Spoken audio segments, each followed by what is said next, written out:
O Senhor esteja convosco.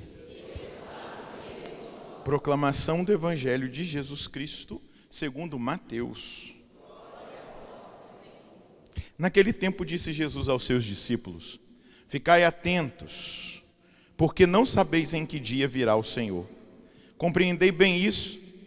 Se o dono da casa soubesse a que horas viria o ladrão, certamente vigiaria e não deixaria que a sua casa fosse arrombada.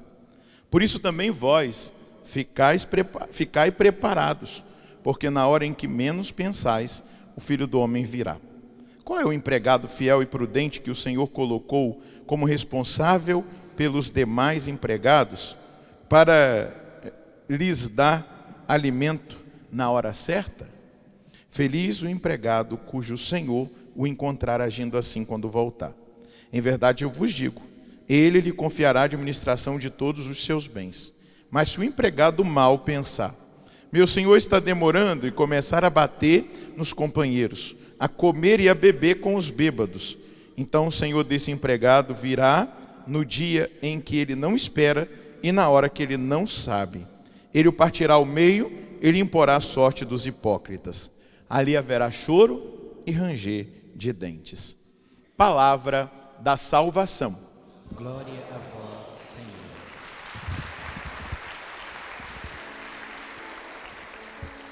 Que as palavras do Santo Evangelho perdoem os nossos pecados. Meus irmãos, minhas irmãs, nós estamos vivendo esta 21ª semana do tempo comum. E nessa quinta-feira, a liturgia, ela nos provoca com algo muito sério, que nós devemos levar muito a sério. A liturgia vai falar daquilo que nós chamamos na igreja dos novíssimos. Céu, inferno, a vinda gloriosa de Jesus. E nós precisamos levar isso a sério. Nós precisamos pensar no nosso futuro, na nossa eternidade. Nós precisamos pensar nas escolhas que nós temos feito hoje e perguntar-nos se essas escolhas estão de acordo com aquilo que é o pensamento de Deus, o desejo de Deus, o projeto de Deus para nós. É bonito perceber que São Paulo, aqui na primeira leitura, ele referindo-se aos Tessalonicenses, ele faz um elogio. Ele destaca que eles vivem com intensidade a fé. Aqui está um ponto importante para a nossa reflexão. São Paulo elogia a fé dos Tessalonicenses. Isso aqui é um indicativo para cada um de nós, para a nossa caminhada, mas também para a nossa segurança nesses dias complicados que nós vivemos. Dias onde a nossa fé é atacada, dias em que pessoas dentro da nossa própria igreja se colocam contrárias àquilo que são os ensinamentos da nossa fé, questionam dogmas, questionam a doutrina moral ou a relativizam. Então o apóstolo Paulo está dizendo, vejam bem, os Tessalonicenses se destacam pela fé. E deixa eu dizer para você, fé católica, nós precisamos assumir a fé católica na sua integralidade, naquilo que Deus revelou à igreja, desde os apóstolos até agora no seu magistério, no Papa Francisco e no magistério atual da igreja. Nós precisamos assumir a fé católica, e ao assumir a fé católica nos faz eco do Evangelho de domingo, quando Jesus disse, tu és Pedro, e sobre esta pedra eu edificarei a minha igreja, e as portas do inferno jamais poderão vencê-la. Veja a segurança que a fé católica nos traz. Não fique dando ouvido aos mundanos, não fique dando ouvido àqueles que criticam a fé, não fique dando ouvido aos hereges, não fique entrando em disputas. Viva a fé. Viva a fé católica na sua decisão de coração. Eu quero viver debaixo da autoridade desta fé. Eu quero pedir ao Senhor que me faça crescer nessa fé. Eu professo a fé. Eu creio em tudo que crê a Igreja Católica, em tudo que professa a Igreja Católica. Aí está a segurança e a proteção contra todo ataque do mal. Mesmo que aquilo que a doutrina da igreja ensina me questione, me fira, me machuque, mas fere para curar, fere para colocar-nos no prumo, para colocar-nos num caminho de cura, de salvação. Veja só, abrigar-nos debaixo do teto da igreja, da doutrina da igreja, é para nós segurança e é para nós proteção. Amém? Você confia nisso? Ou você tem dúvida?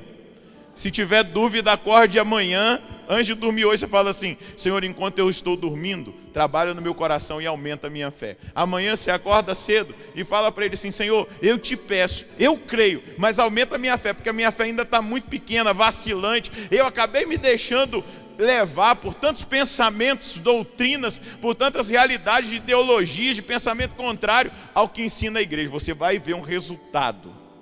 Vou dizer uma coisa assim para você entender. Se uma prostituta que está se prostituindo, ela começar a pedir a nosso Senhor que aumente a fé dela todos os dias, em pouco tempo ela vai deixar o pecado da prostituição e vai vir para a igreja para fazer a vontade de Deus. É rápido o processo, porque é isso que Deus quer fazer conosco. Ele quer nos dar cada vez mais essa fé, nos fazer cada vez mais seguros nessa fé, para que nós estejamos protegidos. Segundo destaque que o apóstolo Paulo dá: vós estáis firmes no Senhor. Será que nós estamos firmes no Senhor, ou a gente titubeia na hora do vendaval, na hora da provação, na hora da dor, na hora de uma enfermidade, na hora de uma perda? Paulo vai dizer que os tessalonicenses estão firmes no Senhor. Eu até trouxe aqui a Bíblia para você perceber algo que Paulo vai dizer para Timóteo. Lá na segunda carta de Timóteo, Paulo vai dizer assim para Timóteo. Veja só, no capítulo 4, no versículo 1 em diante, até o versículo 5. Diante de Deus e do Cristo Jesus, que vai julgar os vivos e os mortos. Cristo Jesus vai julgar os vivos e os... haverá um juízo, amém? Primeiro juízo particular. Se você morrer, nós seremos julgados pelo juízo particular. E o juiz é Jesus. E depois, quando vier na sua segunda vinda, vai acontecer o juízo universal. E aí Paulo continua. Ele vai julgar os vivos e os mortos. E aí ele vai dizer para Timóteo, para mim, para você: eu te peço com insistência, pela manifestação de Cristo e por seu reinado, proclama a palavra, insiste oportuna e inoportunamente, convence, repreende, exorta, com toda a paciência e com a preocupação de ensinar. Está com os ouvidos abertos? Olha o que Paulo vai dizer. Está falando para nós e para o nosso tempo. Pois vai chegar um tempo em que muitos não suportarão a sã doutrina, mas, conforme ao seu gosto, se cercarão de uma série de mestres que só atiçam o ouvido. A gente gosta de ouvir aquilo que agrada, não é verdade? Aquilo que apetece. A gente não gosta de ouvir aquilo que nos confronta, que confronta a nossa maneira de viver, o nosso modo de se comportar, as nossas escolhas. Paulo está dizendo, vai chegar um tempo que muitos vão perder o gosto pela doutrina e vão se cercar de uma série de mestres que só atiçam o ouvido.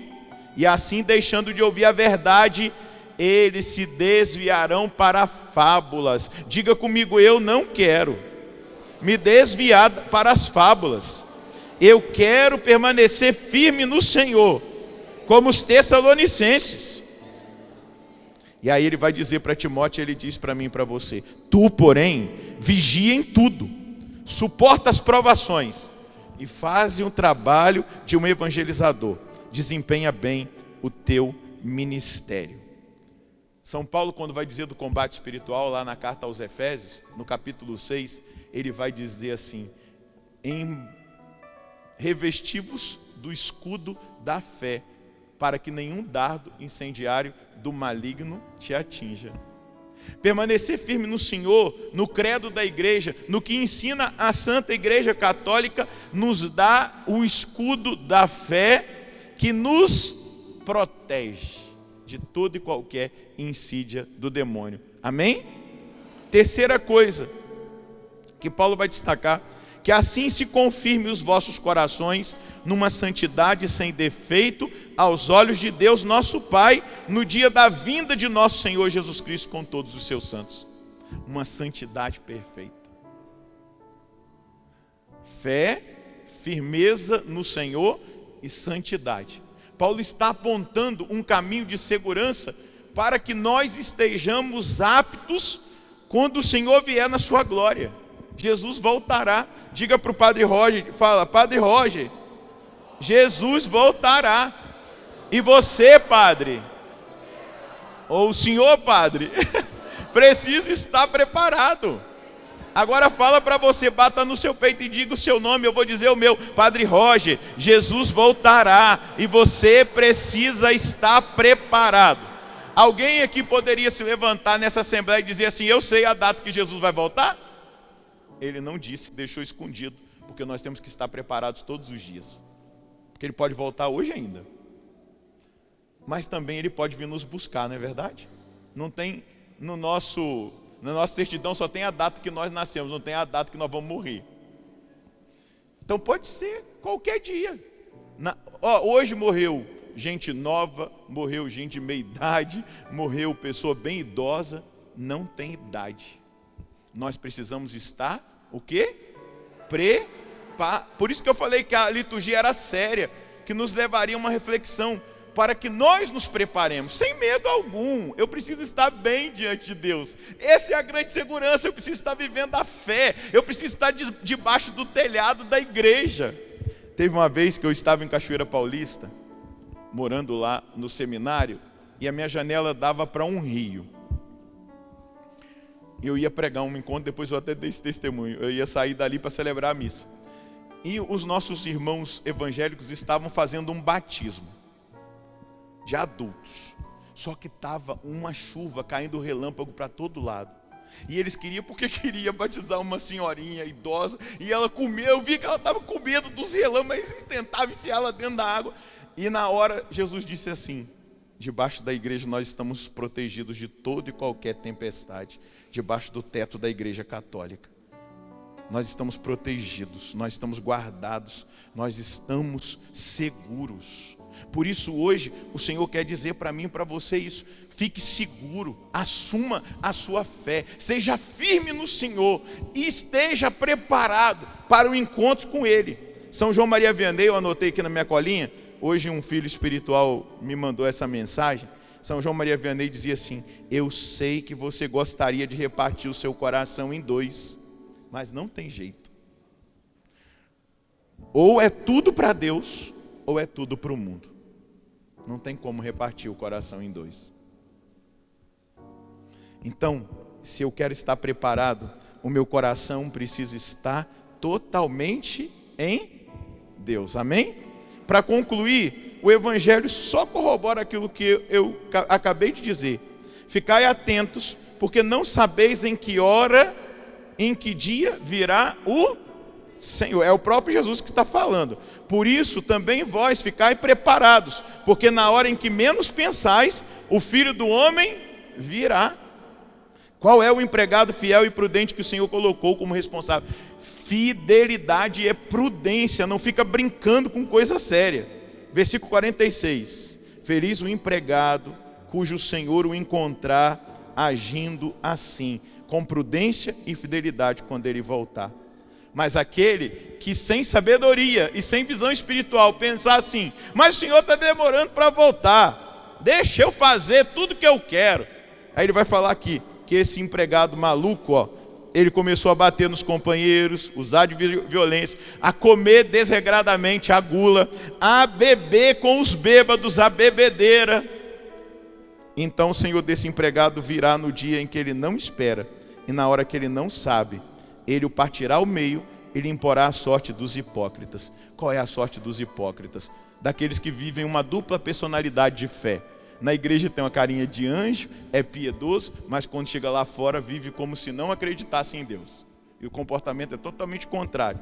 A sorte dos hipócritas, diz o Senhor, é o choro e o ranger de dentes. É a segunda morte, é o inferno. Mas o que nós, como povo de Deus, podemos fazer para estar vigilantes? Uma pessoa que está vigilante, ela busca viver em estado de graça. Cometeu algum pecado, ela logo busca confissão. Ela não quer ter aliança com o pecado. Ela não quer, ela escorregou, mas ela vai lá e volta. Ela não fica em pecado, porque se o Senhor pegar ela em pecado, sem se arrepender e sem buscar a confissão para arrumar a vida, ela pode sofrer a consequência dos hipócritas. Uma pessoa prudente, cheia de fé e que permanece firme no Senhor, é uma pessoa que vive a Eucaristia como prioridade da sua vida.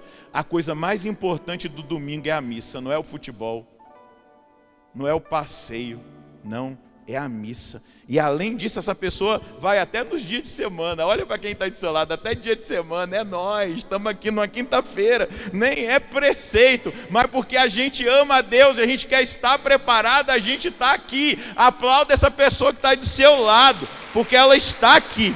Uma pessoa que se prepara para a vinda do Senhor, ela busca ter uma vida de oração pessoal. Ela conversa com Deus, ela eleva o pensamento dela a Deus, ela agradece pela a noite de sono, ela abençoa a comida porque foi providência de Deus, ela agradece no final do dia, ela tem comunhão com Deus, ela busca Deus em oração, na oração pessoal, ela reza o rosário, ela reza jaculatórias, ela passa um tiquinho ali no Santíssimo para dizer: Jesus, eu estou aqui, eu te amo e eu sei que o Senhor me ama. Uma pessoa que se prepara para a vinda gloriosa do Senhor, ela está constantemente com seu pensamento em Deus. Ela ouve a palavra, ela medita e ela coloca a palavra em prática. Meu irmão, minha irmã, eu tenho uma boa notícia para você. O Senhor tem para você o céu. Amém? Mas você precisa mostrar para Ele que a sua escolha também é o céu. Porque Ele escolheu o céu para você. Amém? A escolha já foi feita, senão Ele não teria morrido na cruz. Vamos dar uma olhadinha para a cruz? A escolha de Deus foi feita para que eu e você habitemos o céu. Nós só iremos para o inferno se nós formos pessoas que fizemos escolhas erradas na nossa caminhada. Coloca a mão no seu coração e diga: eu escolho Deus. Eu escolho o céu. Eu escolho viver o projeto de Deus.